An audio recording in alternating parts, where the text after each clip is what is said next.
In front of me is Samsung Galaxy S24 Ultra, and today I would like to show you how you can check a password saved in Google Passwords Manager.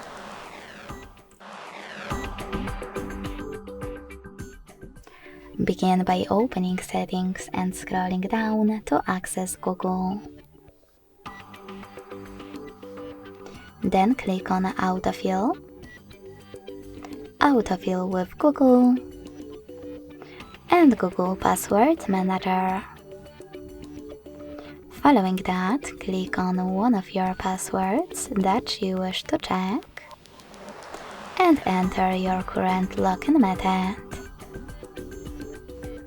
Now select this eye icon next to your password to make it visible. Thanks so much for watching. If you enjoyed this video, leave a like, comment and subscribe. Bye!